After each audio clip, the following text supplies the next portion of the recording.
সীমিত জানো আমাৰ এপ্লিকেশ্যন? নহয়, এডুকেশ্যনৰ এপ্লিকেশ্যন বহুত বিস্তৃত, কিন্তু ইয়াৰ এপ্লিকেশ্যন আমাৰ পৰা নোহোৱা কৰি লুকাই থৈ দিয়া হৈছে। আমি এইটো কোৰ্চত এইখিনি চাবলৈ আমি চেষ্টা কৰিম। তাৰপিছত আমাৰ কনচিয়াছ ব্ৰেইনক কেনেকৈ আমি পাৰ্ট এক্টিভ কৰিম সেইখিনি আমি চাই ল'ম। আৰু আমাৰ লেভেল থাকে, যেতিয়া চাবচোন কিছুমান বস্তু আমি এনেই পঢ়োঁ মনত বঢ়িয়াকৈ ৰৈ যায়, কিন্তু কিছুমান বস্তু আমি ইমান কষ্ট কৰি পঢ়োঁ পঢ়াত মাইণ্ডত নোসোমায়। কাৰণ কিয়, সেইখিনি টাইমত আমি ফ'কাছ হৈ থাকোঁ আৰু আমাৰ মাইণ্ডটো ঠাণ্ডা হৈ থাকে।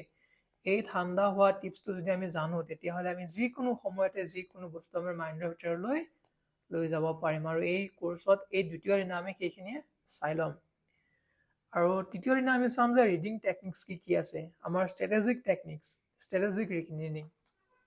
এটা চিম্পল পাৰপজ যদি আহি যায়, আমাৰ পঢ়াত কিমানখিনি ডেভেলপ হৈছে গম পালে। অলপ আগতে ক'লোঁ যে পৰীক্ষাৰ দিনা আমি ইমানখিনি পঢ়োঁ, আমাৰ মনত থাকে কিয়, আমাৰ পাৰপজটো ক্লিয়াৰ থাকে যে আমি অহাকালি পৰীক্ষাত লিখিব লাগিব। কিন্তু নৰ্মেলি পঢ়িলে মনত কিয় নাথাকে, আমাৰ কোনো পাৰপজ নাই, আমি জাষ্ট চিম্পলি বহোঁ, চিম্পলি পঢ়োঁ, সেইটোৱে আমাৰ ডিফাৰেঞ্চ। স্কিমিং কেনেকৈ কৰে, জাষ্ট স্কিমিং বুলি নকওঁ, নিজে কিতাপত দেখাই দিম, আপোনাৰ দ্বাৰা কৰাই ল'ম। স্কেনিং কি, কেতিয়া স্কিমিং ভাল হয়, ষ্ট্ৰাকচাৰেল স্কিমিং কেনেকৈ কৰে, ছুপাৰফিচিয়েল স্কিমিং কেনেকৈ কৰে। ইনষ্টেণ্টলি আপোনাক এই চেপ্টাৰত এই দিনা কৰাৰ পিছত 10 মিনিট আগত পঢ়া আৰু 10 মিনিট পঢ়াৰ পিছত কোৰ্চ কৰাৰ পিছত ইনষ্টেণ্টলি ডিফাৰেঞ্চ পাব। কাৰণ টেকনিক যেতিয়া ইউজ কৰিব, নিজে ডেভেলপ, নিজে ফিল কৰিব। SQ3R টেকনিক, ৱৰ্ল্ডৰ ওৱান অফ বেষ্ট টেকনিক একাডেমিকৰ কাৰণে। প্ৰথমতে ছাৰ্ভে কৰিব লাগে যে কি কি দিয়া আছে, হেডলাইন কি দিয়া আছে, হেডলাইনকেইটা চাই কেনে আমি যদি মাইণ্ডত কিবা কুৱেশ্যন আহে, কুৱেশ্যনখিনি চাব লাগে বা লিখি থ'ব লাগে।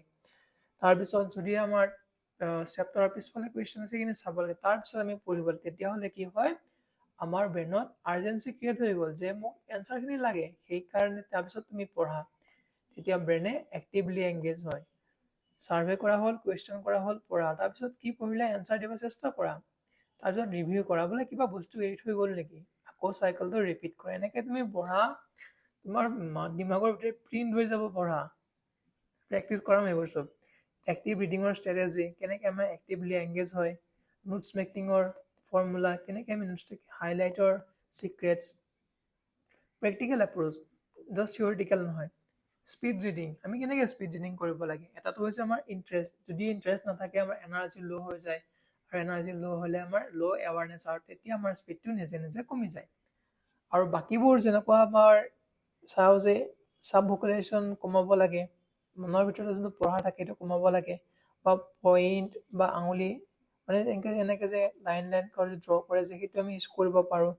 আৰু চাংকত পঢ়িব লাগে, ধৰক এটা এটা শব্দ লেক অফ ইণ্টাৰেষ্ট এনেকৈ পঢ়াতকৈ lack of interest, low' energy, low' awareness এনেকৈ পঢ়িব লাগে। শিকাই দিম এইবোৰ। ৰিটেনশ্যন আৰু memory technique, one of best. 5 number দিনা আমি চাম।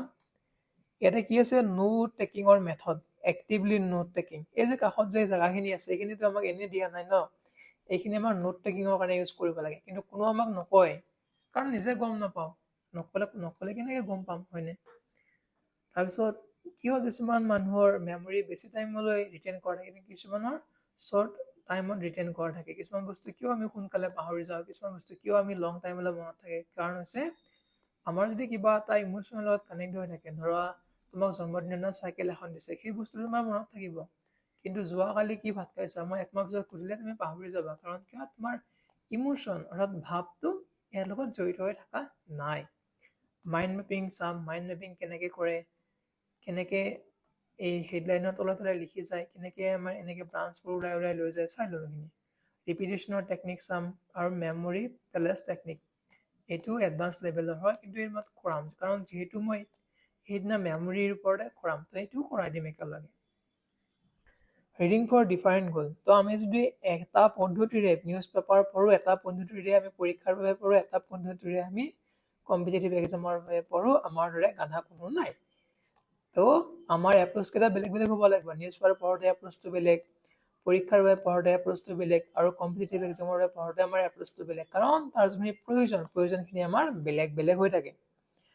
প্ৰফেচনেল লেভেলত কেনেকৈ পঢ়ে, একাডেমিক কেনেকৈ পঢ়ে, তাৰপিছত মেটেৰিয়েল হিচাপে কেনেকৈ আমি স্পীড বঢ়াব পাৰোঁ, স্পীড কমাব পাৰোঁ, এইখিনি আমি 6 নম্বৰ দিনা চাই ল'ম। 7 নম্বৰ দিনা চাম যে টাইম মেনেজমেণ্ট, আমি যে পঢ়িলোঁ, এই যে লাৰ্ণ আছে, লাৰ্ণৰ পৰা আমি কেনেকৈ এলটো কাটি আৰ্ণ কৰিব পাৰোঁ, কি চিক্ৰেট আছে যে লাৰ্ণৰ পৰা আৰ্ণ হয়।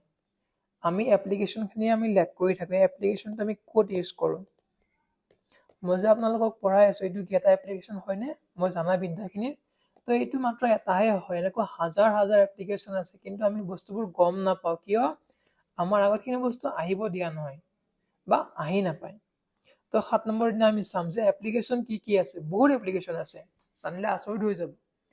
8 নম্বৰ দিনা আমি চাম যে টুলছ কি কি আছে, আৰু মটিভেশ্যন আৰু কনচিষ্টেঞ্চিৰ কথা আমি চাম। টুলছৰ কথা চাম যে ডিজিটেল কি কি টুলছ আছে যিবোৰ আমি পেছিভলি ইউজ কৰিব পাৰোঁ বা পেছিভলি আমাৰ ইনকাম বাঢ়াবৰ বাবে ইউজ কৰিব পাৰোঁ।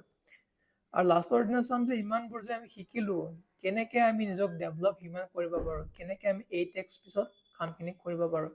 এই গোটেইখিনি চাম আপ কৰি আপোনালোকৰ ওচৰলৈ মই লৈ আহিছোঁ, আৰু মই আশা কৰোঁ যে আপোনালোকে এই বস্তুখিনি নিশ্চয় ভাল পাব। গতিকে কেনেকুৱা পালে আপোনালোকে কমেণ্টত জনাব। আৰু এই কোৰ্চটোত আপোনাক সকলোকে লগ পোৱাৰ আশাৰে এই কোৰ্চটোৰ বিষয়ে আপুনি কওকচোন, কিমানখিনি প্ৰাইচ হ'ব লাগে, অনুমানিক এটা ক'ব।